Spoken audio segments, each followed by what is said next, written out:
Olá, você já deve ter ouvido falar em Big Data, Business Intelligence, ciência de dados e inteligência artificial. Neste vídeo eu vou te apresentar a diferença entre esses conceitos, quais são as principais ferramentas e quais são as profissões que se encaixam em cada uma dessas áreas. O Big Data nada mais é do que um grande volume de dados que nós temos hoje dentro da nossa empresa ou no mundo da internet. A gente vê hoje diversos dispositivos como relógios, celular, geladeiras, carros autônomos, pessoas navegando em redes sociais e todo esse volume de dados está sendo armazenado e nós temos pouquíssimos profissionais qualificados para processar esse grande volume de dados que muitas vezes não é possível em apenas um computador. Então existem ferramentas para que você distribua esse processamento em vários servidores e consiga extrair insights e gerar informações e negócios. Business Intelligence são ferramentas para visualizar essas informações, uma vez que elas foram processadas, e contar uma história com a visão de passado. Então, imagine uma empresa que tem um histórico de vendas e que esse histórico de vendas apresentou uma queda. Então, você pode contar uma história do que ocorreu nesse passado. Já a ciência de dados e a inteligência artificial, ela tem uma visão de presente e de futuro. Um exemplo, a Amazon, uma grande empresa varejista de livros, ela atualiza a cada 5 minutos os preços dela, porque ela está processando esse grande volume de dados em tempo real e verificando quanto que a concorrência está atuando e já projetando um preço para o cliente mais agressivo, mais atraente e assim aumentando o seu volume de vendas.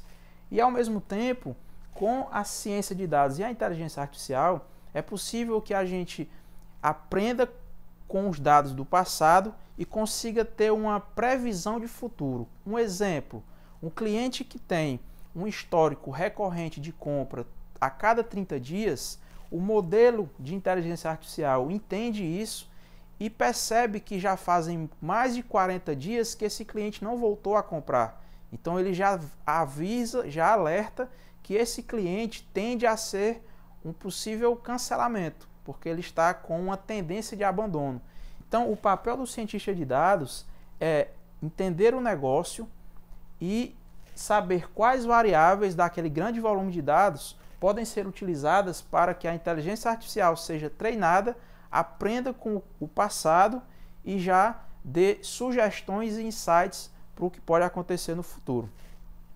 Em Big Data, nós temos as profissões de engenheiro e arquiteto de dados. Então, se você é aquela pessoa que gosta de programar, de extrair dados da internet, de configurar servidores e distribuir grandes processamentos de dados, mas que não tem um interesse em conhecer profundamente de negócio, de conhecer o cliente, qual é o perfil de cliente ideal para aquela empresa, então você se encaixa aqui dentro de um engenheiro ou arquiteto de dados.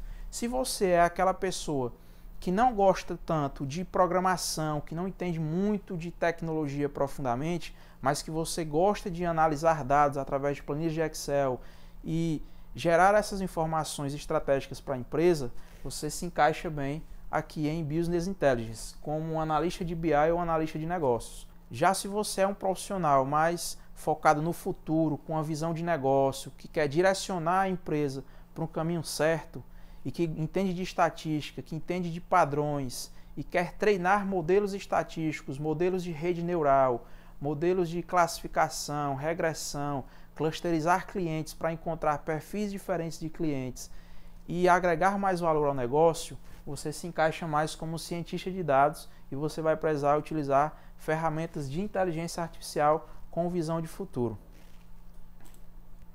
Esse é o universo de ferramentas e tecnologias que nós temos disponível. O meu objetivo é resumir para você por onde começar, em cada uma dessas áreas, quais são as ferramentas ideais.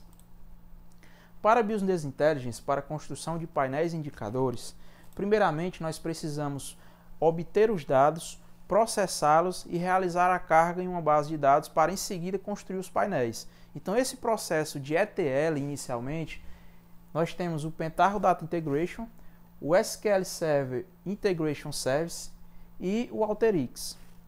Já em ferramentas de construção de painéis de indicadores, nós temos o Power BI da Microsoft, o Tableau, o IBM Cognos, o ClickSense e o Metabase.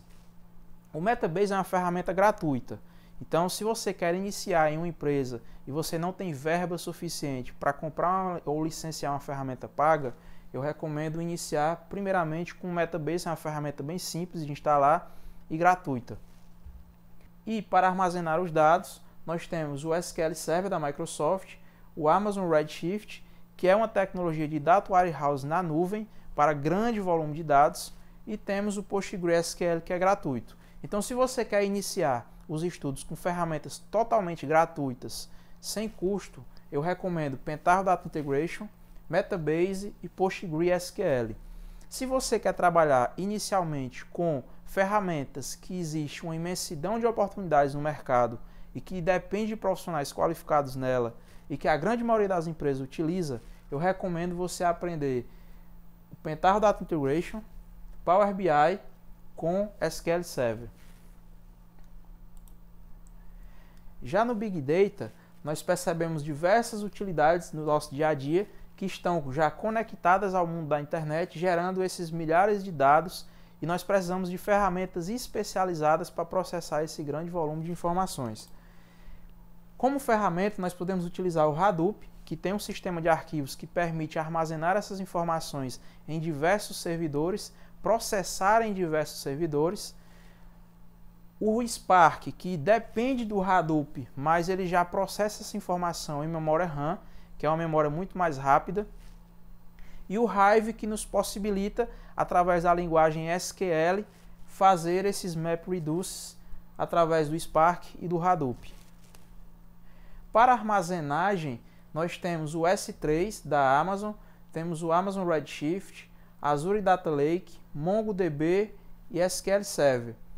Para iniciar os estudos em Big Data, eu recomendo começar pelo Pentaho Data Integration, Hadoop, Spark e MongoDB. Eu já precisei disponibilizar informações através de um aplicativo que tinha milhares de acessos simultâneos. Inicialmente, eu não precisei utilizar ferramentas de Big Data, mas à medida que esse volume de acessos foi crescendo, a ferramenta não conseguia mais dar vazão a esse volume de acessos.